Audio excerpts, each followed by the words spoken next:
Hallo, willkommen bei der Firma Graf in Hamburg. Heute stellen wir euch wieder ein Fahrzeug vor aus 2010 mit knapp 200.000 Kilometern und wir werden das Fahrzeug hier gemeinsam prüfen. Der Kunde möchte das Fahrzeug länger behalten, deswegen ist er hier, dass wir die einzelnen Sachen einmal durchchecken, ob sich das Behalten überhaupt lohnt, ne, oder ob man sehr viel Geld in so ein Fahrzeug investieren möchte. Denn solche Fragen stellen sich sehr viele. Entweder man hat so ein Fahrzeug und will es noch ein paar Jahre fahren, bis klar ist, was mit der ganzen Elektromobilität passiert, oder man kauft sich gerade so ein Fahrzeug und will natürlich sich keinen Groschengrab kaufen. Wenn ihr natürlich nicht die Möglichkeit habt, zu uns zu kommen, wie der Kunde, dann können wir das Gleiche, was wir euch heute gleich zeigen, auch aus der Ferne machen. Dabei braucht ihr einfach nur einen Laptop mit Internet und Windows. Wir schicken euch so ein Kabel zu und wir können von hier aus das Fahrzeug komplett prüfen. Alles, was wir hier machen können, können wir auch aus der Ferne prüfen. Wir prüfen die ganzen Komponenten des Motors, des Getriebes. Wir können natürlich auch Updates durchführen, Kodierungen, gebrauchte Steuergitter anpassen und. Das heißt, ihr braucht nicht unbedingt hier nach Hamburg kommen, dass ihr wisst, was Sache ist. Und die einzelnen Sachen, die wir prüfen, schicken wir euch per WhatsApp einmal zu und mit einem Bild, mit einer Sprachnachricht, was das bedeutet, dass ihr wisst, was Sache ist, und dann könnt ihr, wenn ihr ein Problem habt, jemanden finden, der das Problem halt löst, oder wenn ihr gerade ein Fahrzeug kauft, dann habt ihr eine Verhandlungsgrundlage an den Verkäufer. Bei so einem Fahrzeug muss man natürlich schauen, was ist Sache. Wir haben hier ein Fahrzeug aus 2010 und wir werden jetzt die einzelnen Komponenten prüfen. Wir fangen als erstes einmal mit dem Motor an, das heißt, wir starten als erstes mit dem Thema Injektoren. Wir gucken, in welchem Zustand sind die Injektoren. Ein Injektor kostet sehr viel Geld. Ein überholter Injektor ist natürlich nicht vom Zustand her so gut wie ein neuer.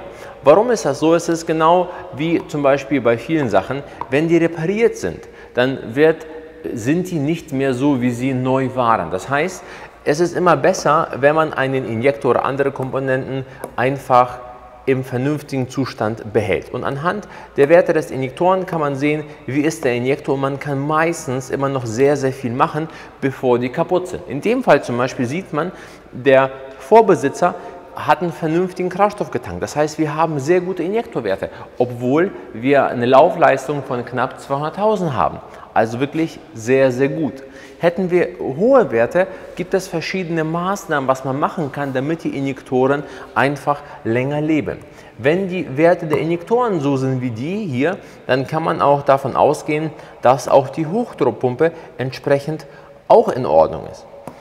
Als nächstes prüfen wir einmal den Partikelfilter. Der Partikelfilter sitzt hinter dem Turbolader und das Problem ist, dass der Partikelfilter bei einem modernen Fahrzeug wie dem hier, der ist geregelt. Das heißt zum Beispiel bei den älteren Fahrzeugen, wo ein Partikelfilter nachgerüstet wurde, der war ungeregelt. Das heißt, der hat nicht, man wusste nicht, wann er regeneriert, sondern der hat einfach periodisch regeneriert. Sagen wir mal alle 1000 Kilometer zum Beispiel. Ob das notwendig war oder nicht. So, bei den neuen Fahrzeugen haben wir immer Sensoren. Das heißt, die Sensoren gucken, ist eine Regeneration notwendig, ist eine nicht notwendig, weil eine Regeneration ist immer blöd, weil bei einer Regeneration wird mehr Kraftstoff eingespritzt, der gesamte Kraftstoff, der landet nicht immer nur im Partikelfilter, sondern landet auch teilweise im Öl, das Öl wird verdünnt und so weiter und so fort. Deswegen ist es natürlich besser, wenn man den Partikelfilter nicht zu häufig regeneriert. Aber das Problem des Ganzen ist einfach, dass die Sensoren einfach kaputt verzeihen. Das Problem des Ganzen ist, dass so ein Sensor vom Partikelfilter natürlich auch kaputt gehen kann. Das heißt, der Sensor, der ist ja nicht unkaputtbar. Der misst den Abgasgegendruck und den prüfen wir gerade hier. Und irgendwann ist zum Beispiel so ein Sensor nach 12 Jahren verkokt. Und verkokt, dadurch kann er die Werte nicht richtig messen. Und wir sehen hier zum Beispiel, wir messen die Werte einmal im Leerlauf und wir messen die Werte bei 2000 Umdrehungen. Und ihr seht, die Drehzahl erhöht sich zum Beispiel. Das Fahrzeug ist hier, wir hören, wie das Auto klingt. Das heißt, wir können schon sehen, ob diese Werte halt realistisch sind oder halt nicht.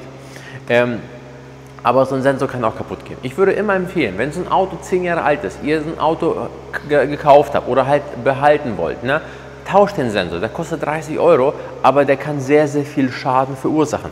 Hier sieht man zum Beispiel die Abgasgegendruckwerte, zum Beispiel bei 2000 Umdrehungen, wir haben Maximalwerte, wir haben Istwerte und daran kann man halt sehen, was Sache ist. Wir können auch zum Beispiel sehen, wann der Partikelfilter das letzte Mal regeneriert hat. Dadurch kann man natürlich auch sehen, ob diese Werte überhaupt realistisch sind. Bei manchen Fahrzeugen hat man zum Beispiel auch die Möglichkeit, sich die Rußmasse anzeigen zu lassen, zusätzlich zu der ganzen Thematik, wann er regeneriert hat. Und dann weiß man, was zum Beispiel Sache ist. Das können wir einmal ganz genau einmal gucken, ob wir hier sehen, letzte Regeneration, so, oder ob der will.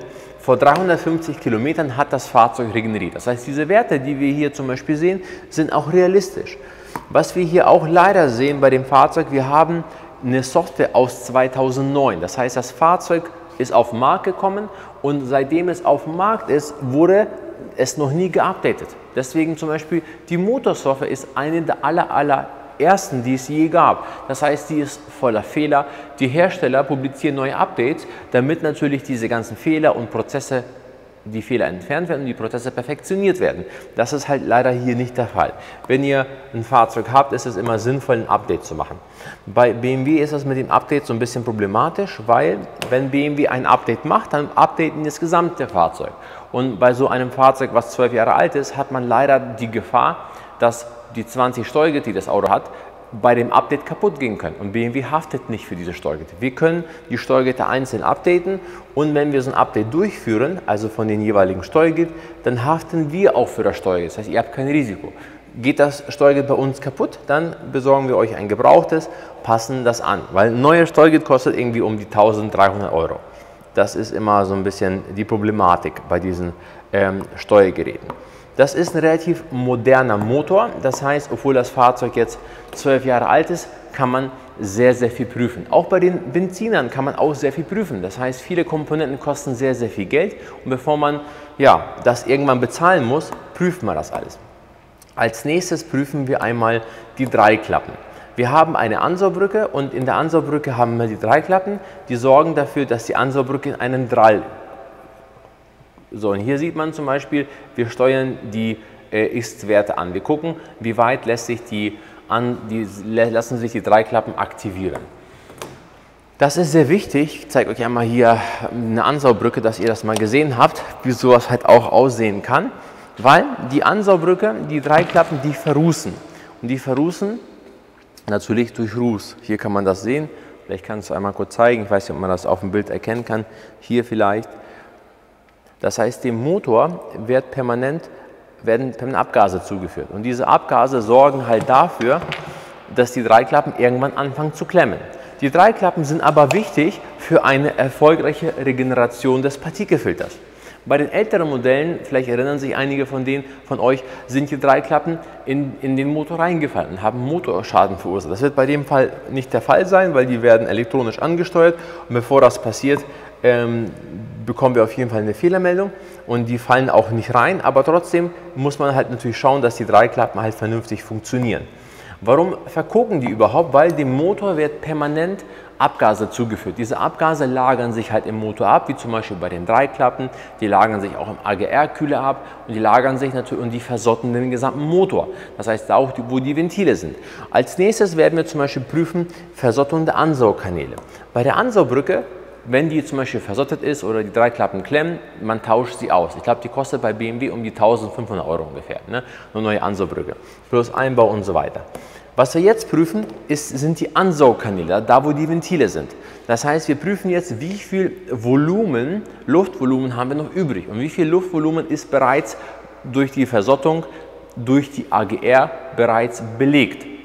Das ist natürlich für uns keine schöne Sache, wenn das Volumen belegt ist, weil dann läuft das Auto zu fett. Denn das Auto ist natürlich nicht sehr schlau, der versteht nicht, dass ich auf einmal weniger Volumen habe und ich normalerweise mein Kraftstoffgemisch anpassen müsste an das kleinere Volumen, sondern der spritzt genauso viel Diesel ein wie vorher, aber wir haben auf einmal weniger Luft, was reinpasst in den Motor. Und das prüfen wir jetzt. Ihr hört ja, das wird alles angesteuert. Genau die gleichen Prüfungen machen wir auch aus der Ferne. Und auch mit den gleichen Ergebnissen und auch mit der gleichen Sprachnachricht. Das heißt, wenn ihr zum Beispiel zu Hause sitzt mit dem Kabel, was wir euch zugeschickt haben, dann geht die Drehzahl hoch, runter und so weiter. Das ist eigentlich eine coole Sache. So, auf jeden Fall, hier sieht man das Ergebnis. Das ist die Versottung der Ansaugkanäle. Hier sieht man zum Beispiel minus 30 und 30 sind die Maximalwerte. Wir haben einen Wert von ungefähr 10. Das heißt, Knapp 30% des Luftvolumens ist bereits belegt durch Ruß. Okay, das Fahrzeug ist 12 Jahre alt. Was würde man in dem Fall machen? In dem Fall würde man eine Walnuschalenreinigung machen. Hört sich an sich relativ einfach an. Wir haben auch das gleiche Gerät wie die Niederlassungen benutzen, gibt es ein standardisiertes Gerät. Das Problem ist, um zum Beispiel so ein Fahrzeug zu reinigen, mit Ansaubrücken, Austausch, liegt beim Preis ungefähr bei 3.500 €. Dass man ungefähr erstmal eine Hausnummer hat, wie teuer sowas halt ist. Ne? Zweite Problematik, es gibt Firmen, die bieten eine Walnuschalenreinigung günstiger an zum Beispiel. Ist ja auch alles super.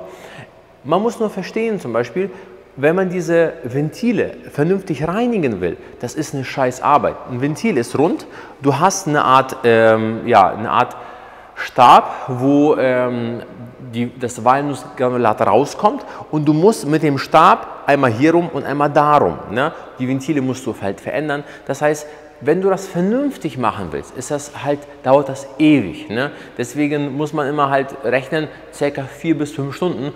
Und nur um diese Walnuschalenreinigung zu machen. Ne? Und so viel Mühe macht sich normalerweise keiner. Nur einfach zum Verständnis. Natürlich kann man zum Glück, wenn man das gemacht hat, das hier prüfen. Das heißt, wenn ihr zum Beispiel so ein Problem habt und das gereinigt habt, dann könnte man im Nachhinein prüfen, haben die das vernünftig gemacht oder halt nicht. Ne? So. Was interessant ist zum Beispiel als nächstes, wir können sehen, wie unterscheidet sich die berechnete und die gemessene Luftmasse voneinander. Das, was ich gesagt habe. Ne? Das heißt, wie hoch ist die Differenz von dem Druckverlust oder beziehungsweise Luftverlust, Volumenverlust in dem Motor. Ne? Aus diesen ganzen Daten kann man dann schlussfolgern, wie ist der Zustand und was macht halt Sinn. Und wenn ihr so ein Auto kauft, dann bekommt ihr auch bei einer Sprachnachricht zugesagt, womit ihr ungefähr planen könnt, um das Problem oder das Problem oder das Problem zu lösen. Und man sieht das ja auch, es ist alles idiotensicher und dann kann man das auch dem Verkäufer auch entsprechend so ein bisschen zeigen und mit ihm auch halt reden. Dass der halt auch versteht, ihr erzählt ihm da auch keinen Quatsch, sondern das hat alles seine Daseinsberechtigung. Eine sehr, sehr wichtige und auch teure Sache, die oft kaputt geht, ist der AGR-Bypass oder AGR-Kühler. Wir haben hier einen AGR-Kühler. Hier haben wir die AGR selber. Ne? Das heißt, wenn jetzt zum Beispiel die AGR aktiv ist, sind die Abgase ja heiß, weil die wurden ja schon verarbeitet und die laufen durch den Kühler.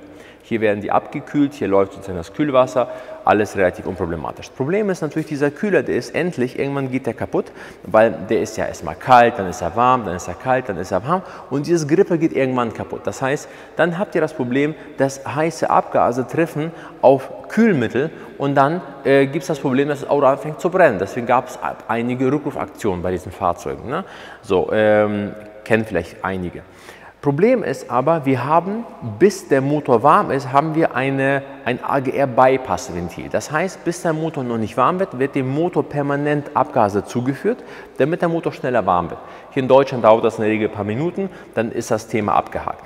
Problem des Ganzen sieht man hier, das werden wir auch gleich prüfen, das nennt sich AGR-Bypass-Ventil. Dieses Ventil hier, ihr seht, ich bewege das, dieses Ventil wird über Unterdruck angesteuert. Wir haben hier einen Unterdruckschlauch und irgendwie ein Ventil am Ende. Wenn natürlich dieses Ruß, was wir hier zum Beispiel gesehen haben, ne, wir haben hier zum Beispiel diesen ganzen Ruß, dieses Ruß haben wir natürlich noch extrem verstärkt in dem Bereich, wo diese Klappe arbeitet. Ne? Und diese Klappe, die mit sehr, sehr viel Ruß zu kämpfen hat, wird nur über so ein Pups-Unterdruck sozusagen Ventil angesteuert. Irgendwann schafft es nicht mehr, haben wir nicht genug Unterdruckkraft, um dieses Ventil zu steuern. Und dann ist halt richtig scheiße, weil das Problem ist, wenn dieses Ventil zum Beispiel an der falschen Position offen ist, dann haben wir das Problem, dass wir Abgase bekommen, wo wir normalerweise keine Abgase bekommen sollten. Und das alles verfälscht auch viele Werte. Deswegen prüfen wir dieses AGR-Bypass-Ventil, ob das halt richtig arbeitet. So. Bei manchen Fahrzeugen ist es so, dass er dieses Ventil zum Beispiel über eine Art Grafik uns zeigt von Temperaturen. Bei manchen Fahrzeugen ist es so, dass er das halt auch ansteuert, dass man sieht, ob sich das bewegt. Das heißt, je nachdem, was ihr für ein Fahrzeug habt, muss man immer halt differenzieren. In dem Fall müsste ich jetzt einmal rausgehen und gucken, ob dieses AGR-Bypass-Ventil auf und zu geht. Ne? So, das können wir uns jetzt im Endeffekt sparen. Aber wenn jetzt zum Beispiel dieses Teil nicht richtig funktioniert, dann sind auch die Werte, die wir zum Beispiel sehen vom Partikelfilter, auch nicht realistisch. Weil wir haben dann einfach einen ganz anderen Abgasgegendruck in dem Motor, wenn diese Klappe nicht zu ist, man sie zu sein sollte. Deswegen muss man halt diese ganzen Werte nicht einfach nur lesen, sondern auch ein paar Sachen halt mitdenken, damit das alles halt passt, ne? Das Fahrzeug hat natürlich ein Automatikgetriebe und natürlich auch ein Verteilergetriebe. Bei dem Verteilergetriebe ist das ein relativ einfaches Konzept. Beim Verteilergetriebe nur kurz angerissen, dass man halt versteht. Das Verteilergetriebe funktioniert so: Wir haben Kupplungslamellen. Diese Kupplungslamellen werden zusammengedrückt und das Auto fährt nach vorne. Das Zusammendrücken übernimmt ein Stellmotor, das ist dieser hier, ne? Das heißt, durch dieses Ding wird er drückt das zusammen und drückt das wieder auseinander zum Beispiel, ne?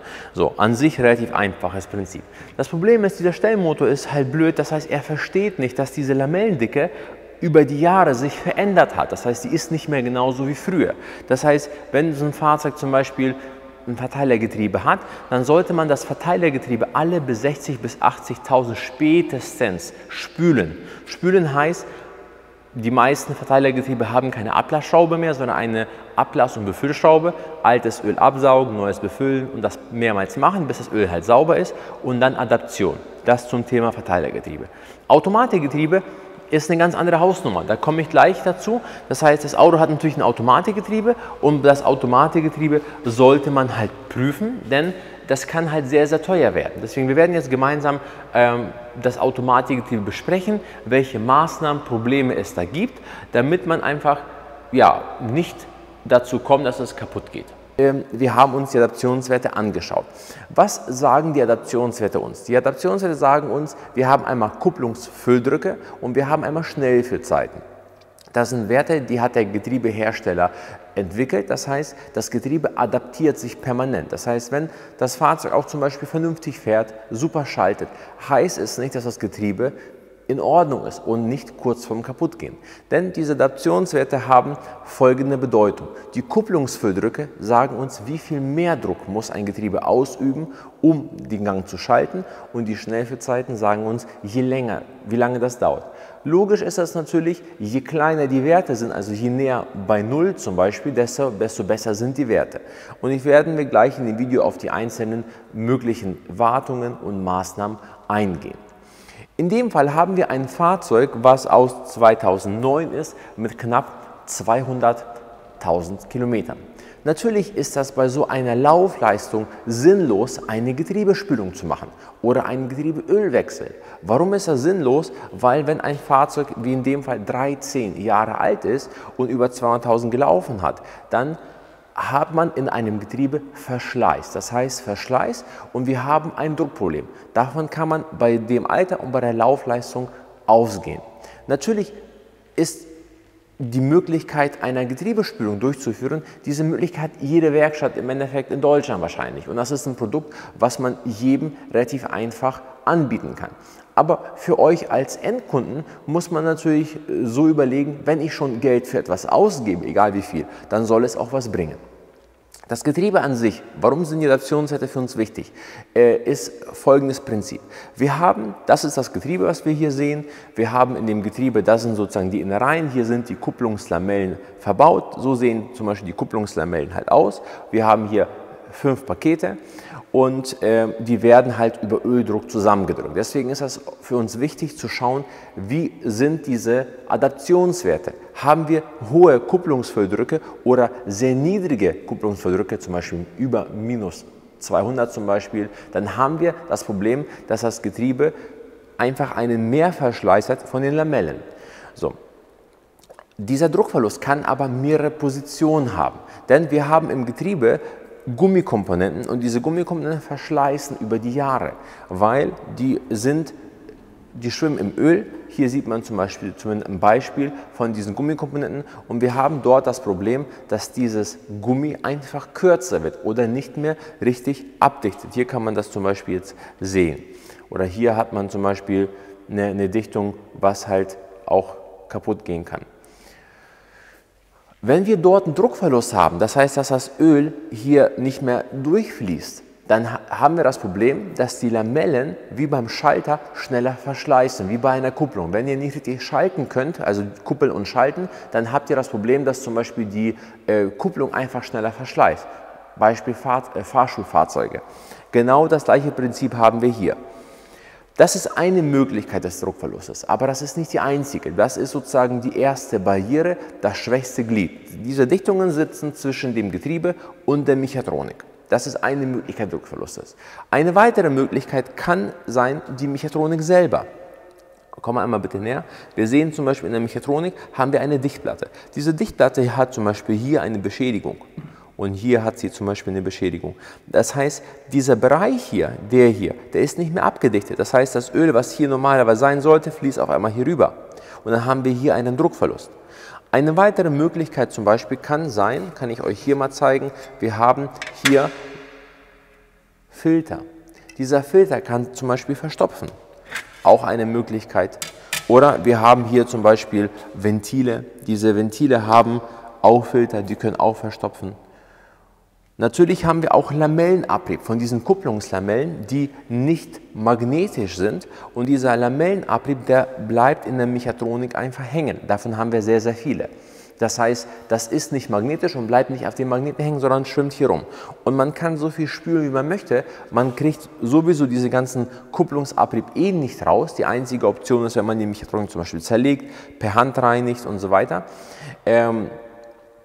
Das ist halt eine Problematik, was auch zu sehr hohen Schnellführzeiten halt führen kann. Wir werden in dem Video nochmal uns anschauen, wir haben zum Beispiel auch die Möglichkeit, dass wir einen metallischen Verschleiß haben in der Mechatronik. Das heißt, dass die Kompression zwischen dem Gehäuse und den Kolben nicht in Ordnung ist. Das heißt, diese Kolben, die laufen hier im Gehäuse, sind die nicht richtig geschmiert, dann können wir da einen Druckverlust haben. Und hier sieht man zum Beispiel, ihr seht, hier habt ihr so eine Art Beschädigung, das Ding ist halt zerkratzt. Ne? So. Und dann haben wir wie im Motor dort einen Druckverlust, der zum Getriebeschaden führen wird. Was heißt ein Getriebeschaden? Man denkt, vielleicht ist ein Getriebeschaden gar nicht so schlimm. Wir setzen die Getriebe instand und man muss verstehen, wenn man ein Getriebe vernünftig instand setzen möchte, muss man halt die Ursachen des Getriebeschadens beseitigen. Das heißt den Druckverlust. Der Druckverlust sorgt für einen Getriebeschaden. Das bedeutet, dadurch, dass wir halt einen Druckverlust haben, schleifen die Kupplungslamellen schneller ab und irgendwann ist die Beschichtung halt weg. Nur wir haben sehr, sehr viele davon. Wenn das passiert, haben wir auch dadurch Folgeschäden. Das heißt, wenn wir zum Beispiel eine Getriebeinstandsetzung durchführen, dann muss man dafür sorgen, dass die Mechatronik entweder instand gesetzt wird, wie wir heute gleich im Video nochmal gucken werden, oder dass man die austauscht. So eine Mechatronik zum Beispiel, nur dass ihr einfach eine Hausnummer habt, kostet bei BMW 2.500 Euro. Nur die Mechatronik, nur das Teil hier. Plus Einbau, plus Kodierung, plus Befüllung und so weiter und so fort. Wir haben einen Wandler, den muss man ebenfalls tauschen. Ein Wandler kostet um die 1.500 bis 2.000 Euro, dass ihr einfach eine Preisvorstellung habt. So.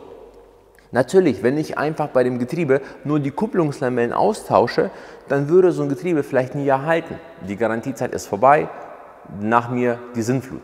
Aber wenn ihr vorhabt, ein Fahrzeug länger zu fahren, was viele Menschen mehr und mehr wozu sie tendieren, weil man weiß halt nicht, was mit der ganzen E-Mobilität sein wird. Deswegen Fahrzeuge wie so ein E83 zum Beispiel, die Leute wollen so ein Auto halt vielleicht noch die nächsten 5 oder 10 Jahre fahren. Und es macht keinen Sinn, Geld zu investieren in so eine Standsetzung, die lange nicht hält. Plus man darf auch nicht vergessen, eine Instandsetzung ist niemals so gut wie ein Getriebe, was nicht instand gesetzt wurde. Ein guter Vergleich ist zum Beispiel ein echter Zahn mit einer Krone. Eine Krone ist niemals so gut wie ein echter Zahn. Genau so ist das Gleiche. Das Getriebe wird immer ein bisschen rucken, weil es wird ja nicht alles getauscht, sondern es wird das getauscht, was kaputt ist, aber die alten Teile bleiben die gleichen. Das muss man verstehen. Plus, wir haben hier das Getriebesteuergerät. Das Getriebesteuergerät schwimmt permanent im Öl. Haben wir zum Beispiel einen hohen Wasseranteil im Öl, dann haben wir hier eine Korrosion. Haben wir zum Beispiel ein Öl, was die Eigenschaften verloren hat, weil Lamellenpartikel im Öl sind, Metallpartikel, was auch immer, dann haben wir eine schlechte Schmierwirkung und wir haben zu hohe Temperaturen, nicht nur auf die Gummikomponenten, die wir tauschen können, sondern auch auf sozusagen die Mechatronik, auf das Steuergerät. Deswegen, es ist einfach wichtig, dass man versteht, man sollte nicht an der falschen Stelle sparen. Weil ihr müsst so oder so investieren. Wenn ihr das zu spät macht, müsst ihr sozusagen mit den Konsequenzen leben, dass das Getriebe einfach unwiederbringlich immer schlecht schaltet. Dann ist das halt so. Und dazu sollte man es nicht kommen lassen. Und wenn man schon was macht, dann sollte man einfach die richtigen Maßnahmen treffen. Das heißt, gucken, wie sind meine Werte, anhand der Werte sagen, okay, das und das ist die sinnvolle Maßnahme für dieses Getriebe, damit es vielleicht die nächsten 100 oder 200.000 halt hält. Wir zeigen euch gleich einmal, wie so eine Mechatronik instand gesetzt wird. Wir bohren die einmal genau durch, wir prüfen die auf Kompression, dass man einfach versteht, wo ebenfalls ein Druckverlust ist. Weil oft wird einfach ein Getriebe gespült oder ein Ölwechsel durchgeführt und danach schaltet ein Getriebe noch schlimmer als vorher und die Leute wundern sich, die haben 1.000 Euro bezahlt und das Getriebe schaltet schlechter. Natürlich schaltet das schlechter, logisch, wenn zum Beispiel der Lamellenabrieb, der zum Beispiel in dem Bereich sich befunden hat, auf einmal durch diese Beschädigung in den anderen Bereich reinkommt, dann wird das Getriebe deutlich schlechter schalten. Und dann gibt es halt noch Spezialisten, die noch Adaptionswerte zurücksetzen bei einem Fahrzeug, was 13 Jahre alt ist oder 200.000 gelaufen hat und dann wundern sie, dass das Getriebe fast gar nicht mehr fährt. Deswegen, man muss immer gucken, dass man die richtigen Sachen macht, die richtigen Maßnahmen trifft, damit so ein Getriebe möglichst lange hält. Hier ist zum Beispiel eine defekte Mechatronikhälfte und diese Mechatronikhälfte kann man halt prüfen über Druck. So, das heißt, wir sehen hier bestimmte Bereiche. Hier sehen wir einen Bereich, der ist rot und der hat zum Beispiel einen Verschleiß, der ist beschädigt. Das heißt, normalerweise sollte ein Bereich ungefähr bei mindestens 18 sein. Hier könnt ihr zum Beispiel sehen, was wir hier für einen Wert haben. Wir haben hier einen Wert von ungefähr 10. Das heißt, in dem Bereich haben wir zum Beispiel schon einen Druckverlust. Ich kann euch zum Beispiel einen anderen Bereich zeigen. Hier, ne, ihr habt hier einen Wert von ungefähr fast 30. Das ist ein Wert, der vernünftig ist. Ne? Und wenn wir natürlich in dieser Mechatronik, in dem Bereich halt einen Verschleiß haben, dann haben wir hier einen Druckverlust und dann muss man die Mechatronik tauschen oder man kann die instand setzen. In dem Video werden wir euch auch zeigen, wie wir diese Mechatronik instand setzen. Wir haben hier eine defekte Mechatronik, die wird zu einem Getriebeschaden führen, denn wir haben hier einen Druckverlust. Der Druckverlust ist hier vorne zwischen Gehäuse und dem Kolben. Wir sollten Werte von mindestens 18 haben. In der Regel haben wir Werte von 25 bis 30. In dem Fall haben wir Werte knapp bei 10. Wir werden das jetzt einmal kurz prüfen. Ich zeige euch einmal, wie das jetzt vorher war. Knapp bei 10. Dieser Bereich hier. Wir werden eine Bohrung durchführen, das heißt, wir werden die hier instand setzen, wir werden es aufbohren und dann wird ein anderer Reparaturkolben eingesetzt, dann werden wir das gemeinsam nochmal prüfen. Wir können die Mechatronik hier vor Ort instand setzen. Wir bohren jetzt durch, ihr seht, hier haben wir den Bohrer und bis das komplett bis zum Ende ist, das heißt, das wird jetzt aufgeweitet, die Späne, man sieht, die fallen unten runter und dann wird ein Reparaturkolben eingebaut, der halt weiter ist. Und dann haben wir Werte wie bei einer nagelneuen Mechatronik. So, wir haben die Bohrung jetzt fertig. Wir bauen das einmal ab. Ihr werdet sehen, wir haben da die ganzen Späne. Danach wird die Mechatronikhälfte gereinigt. Hier ist der Bohrer mit den Spänen. Hier sind die Späne, kann man relativ gut sehen. Und auch hier der aufgeweitete Bereich. Hier kann man da so ein bisschen sehen. Wir werden ihn gleich einmal reinigen und dann seht ihr, was jetzt für Werte da vorhanden sind. Die Mechatronik ist durchgebohrt. Wir werden jetzt den Reparaturkolben einbauen. Man sieht, das ist der alte mit der Feder. Hier sieht man auch die Beschädigung bei dem Teil hier. Wahrscheinlich kann man das per Video auch sehen, dass es heller ist. Das ist das Neue. Es ist mit einem Gummidämpfer. Das heißt, es ist noch etwas besser abgesichert. Und das ist der neue Kolben. Der sieht genauso aus, nur der hat im Endeffekt, der ist eigentlich deutlich dicker. Den werden wir jetzt einmal kurz einbauen. So. Es kommt der neue Dämpfer rein. Da muss man immer aufpassen, weil wenn man den falsch einbaut oder zu weit reinschiebt, dann kriegt man den auch nicht mehr wieder raus, weil der ist sehr, sehr dicht. Deswegen, wenn wir den jetzt zack einmal reinstecken. So, und jetzt können wir gemeinsam mal die neuen Werte prüfen. Das war der defekte Bereich. Ihr seht, wir hatten knapp 10, jetzt haben wir über 22. Dadurch ist die Mechatronik instand gesetzt. Denn so ein Druckverlust, den wir hier haben oder in anderen Komponenten, der wird zu einem Getriebeschaden führen, denn die Lamellen schleifen aneinander. Weiterhin gibt es im Getriebe zum Beispiel Ventile. Diese Ventile, die haben auch zum Beispiel einen kleinen Filter, die kann man hier zum Beispiel sehen. Wenn diese Filter verdreckt sind, durch Lamellenabrieb zum Beispiel, dann haben wir das Problem, dass diese Magnetventile nicht richtig arbeiten. Dann können die ebenfalls zu so einem Problem führen. Bei vielen Getrieben haben wir Sollbruchstellen. Und diese Sollbruchstellen sind vom Werk so gemacht, dass die Getriebe einfach nicht lange halten können. Hier haben wir zum Beispiel Dämpfer. Hier könnt ihr euch die angucken. Das ist zum Beispiel ein neuer Dämpfer. Ihr seht, ihr habt eine Gummibeschichtung. So sieht der Dämpfer nach einer bestimmten Laufleistung aus. Es gibt aber auch modifizierte Dämpfer mit einer Metallfeder, damit sowas halt nie wieder passieren kann. Ups, nicht wegfliegen. So, genauso haben wir hier bestimmte Puffer, das heißt, die dafür sorgen, dass wir Druckverhältnisse wieder da haben. Ihr seht zum Beispiel, das ist der Originale und wir haben hier schon so ein bisschen Beschädigung, ne, Kratzer, die kann man relativ gut sehen.